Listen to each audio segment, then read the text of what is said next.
জয় হরিচাঁদ, জয় গুরুচাঁদ, জয় শান্তি সত্যভামার জয়। আমরা মা তীর্থমণির বাড়ির থেকে তার বাড়ির সামনে বুরাশি গোপালগঞ্জ, সেখানে তারা আধুনিকরণ করে এই মন্দিরটি করেছেন।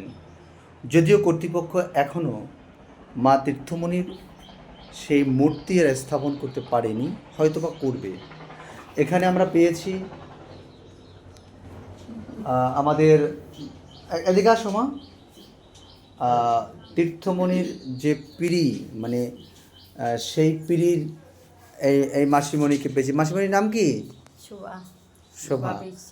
আর তীর্থমণির বাড়িতে যারা থাকেন তাদের বংশধর এই মাসি, যার সঙ্গে একটু আগে আপনারা ভিডিওতে দেখেছেন।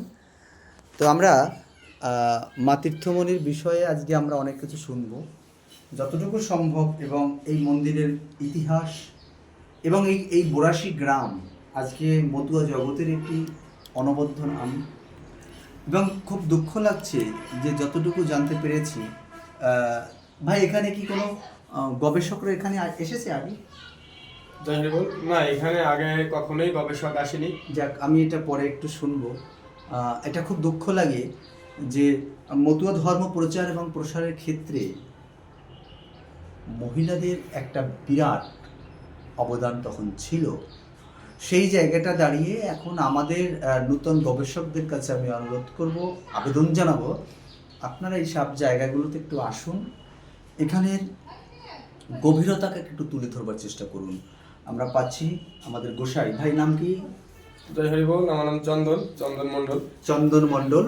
ওর সম্পর্কে আমি যতটা চর্চা করেছি, যতটা চর্চা করবার চেষ্টা করেছি বা জেনেছি, ও একজন আদর্শ হরিভক্ত এবং ব্রাহ্মণ্যবাদকে ঝাঁটিয়ে বিদায় করে এই গ্রামকে, এই অঞ্চলকে একটা আদর্শ ব্রাহ্মণ্যবাদ মুক্ত মতুয়ার সমাজ গড়ার স্বপ্ন দেখছেন, যেটা আমাকে জানালেন।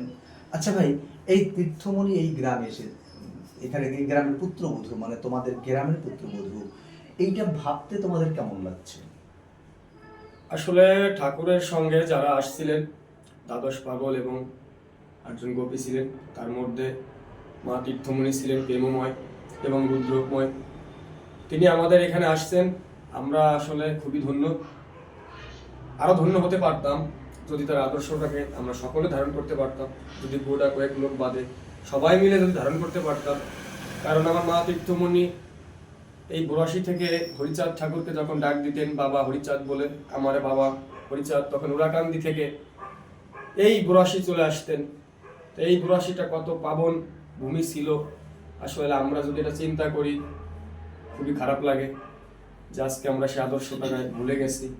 মায়ের যেই শিক্ষা ছিল, মায়ের যেই ত্যাগ ছিল, সেই ত্যাগটাকে আমরা আজকে ধারণ করতে পারিনি। কিন্তু আমরা চেষ্টা করব মায়ের আদর্শ এখানে প্রতিষ্ঠা করার, একটা সূক্ষ্ম সনাতন ধর্ম প্রতিষ্ঠা করার। একটাই কথা থাকবে, হরিচাঁদ গুরুচাঁদ ছাড়া এই পৃথিবীতে আমাদের আর কেউ নেই।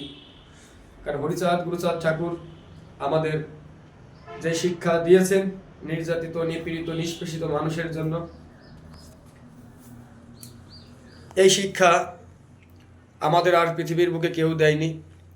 তো ঠাকুরের এই আদর্শটাকে ধারণ করে একটা কথা বলতে চাই আমার এই গ্রামবাসী বা এবং যারা আছে, বিদ্যা চাই, ধন চাই, বসন ভূষণ চাই, হতে চাই জজ ম্যাজিস্ট্রেট, দেখি সীতা সাগর ডিঙাতে চাই, দেখি সীতা কি বাপাই। তো আমাদের মতো ওদের মাথা করে হেড, আমাদের মতো ওদের লক্ষ্য আসলে এমন থাকা উচিত যে আমাদের লক্ষ্য সবসময় উচ্চ পর্যায়ে, নিম্ন পর্যায়ে যেন না থাকে। তো মা তীর্থমণির এই লীলাভূমিতে আমরা চাই মানুষ আসুক, তার সম্পর্কে জানুক, তাকে ভক্তি করুক, এবং এই গ্রামবাসীও যদি না জানে তাদের মাধ্যমে প্রকাশিত হোক মায়ের লীলা, যাতে মানুষ জানতে পারে, বুঝতে পারে। তো জয় হরি বল। আচ্ছা, আমি একটা কথা বলছি, তোমার কথায় পরিষ্কার একটা পরিষ্কার ছাপ উঠে এসেছে যে তোমার স্বচ্ছ চিন্তা ভাবনা, এটাকে আমি সত্যি কুর্নিশ জানাই। এইটা কোন সময়ের? এই যে আমাদের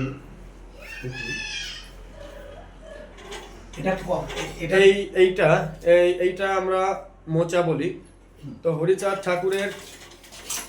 হরিচাঁদ ঠাকুর যখন মতুয়া দর্শন প্রচার করেছিলেন তখন থেকেই মতুয়া দর্শনের এক ভাব আমরা বুড়াশিতে দেখতে পাই এবং আদি মতুয়া হিসেবে আমরা এটা দেখতে পাই যে বুড়াশি তীর্থমুনি মতুয়া সম্প্রদায় এই মতুয়া দলের নাম। তো ঠাকুরের সেই সময় থেকে এই মোচাগুলো প্রতিফলিত হয়ে আসছে, ঠাকুরের নামে চলছে, আমরা পূজিত করে থাকি এই মোচাকে। আমরা বিশ্বাস করি যে এখানে একটা তাৎপর্য রয়েছে, যেহেতু সেই সময় থেকে চলছে। আমরা চাই আমাদের দাদা আসছে আজকে ভারত থেকে, তিনি এই বিষয়টা যেন সমাজের চোখে এবং দেশের বুকে বিশ্বের বুকে যেন এটা প্রতিফলিত করে তোলে। আসলে তাৎপর্যটা কি যাতে সবাই জানতে পারে যে মোচাটা আসলে কি, এর ব্যাখ্যাটা আসলে কি। কিন্তু ঠাকুরের ওই সময় থেকেই আমরা এটাকে বয়ে চলছি এবং এটার একটা আরো বড় ব্যাখ্যা আছে। এটা যে বয় সে একমাত্র সেই বয় প্রতি বছর, যখন তার কার্য শেষ হয়ে যায় তখন নতুন ব্যক্তি বেছে নেওয়া হয়। এই হলো এটার তাৎপর্য। আমাদের 3টা মোচা আছে আর একটা ঠাকুরের পাখা আছে। আমি বলছি এটা কোন সময় তৈরি করা হয়েছে? এটা ঠাকুরের সময়, যে সময় থেকে মতো দলের সৃষ্টি হয়েছে, হ্যাঁ ঠিক সেই সময় থেকে এটা তৈরি করা আমি হয়েছে। এটাই চন্দনের কাছ থেকে আমি শুনতে চেয়েছিলাম। এর পরবর্তীতে যখন একটা করে গেছে তখন একটা নবরীণ নির্মাণ করেছি আমরা। তারপরে এটা অনেক পুরনো, এটা ধারণা। তারপরে এই যে ডাঙ্কাটাও, এই যে আরেকটা জিনিস দেখাই, বলো। এই যে ডঙ্কাটা আমরা দেখতে পাচ্ছি, এটা আমরা ঠাকুরের গানেও আমরা শুনতে পাই জয় ডঙ্কার কথা। তো এই হচ্ছে সেই জয় ডঙ্কা। আমরা সেই সময় থেকে কোনো কিছু পরিবর্তন করিনি এখন পর্যন্ত, যেভাবে পূর্বের থেকে চলছে সেইভাবে আমরা শুধু সংস্করণ করি, রং করা লাগে রং করি, কিন্তু আমরা সেইভাবেই এটাকে বয়ে চলছি। এটাকে বলে জয় ডাঙ্কা। তো আমরা জয় ডাঙ্কা বাজিয়ে সিধা মোরাকান্দির উদ্দেশ্যে যাই এবং বিচরণ পাগলের নির্দেশে আমরা তালতলা নিবারণ করি।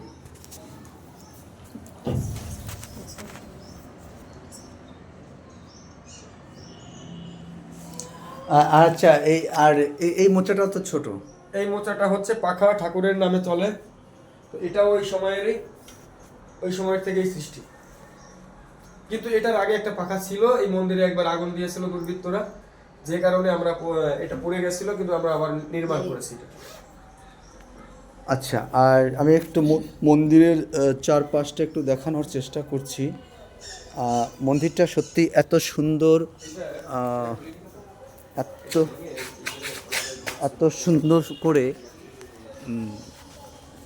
দেখুন, ব্যানারটা দেখুন, পূর্ণ ব্রহ্ম শ্রী শ্রী হরিচাঁদ মণি তীর্থমণি মতুয়া সম্প্রদায় বুড়াশি। মন্দিরটা অত্যন্ত সুন্দর, এখানে অনুষ্ঠান হয় এবং তোমার নাম কি মা? শ্রদ্ধা। কি? হীরা। এই কোন ক্লাসে পড়ো? 6-এ পড়ো। এখানে অনুষ্ঠান হয়? ডাঙ্কা বাজাতে পারো? পারো না?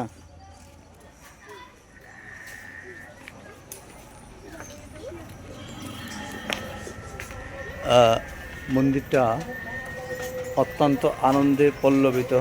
আচ্ছা মা, তোমার বাড়িতে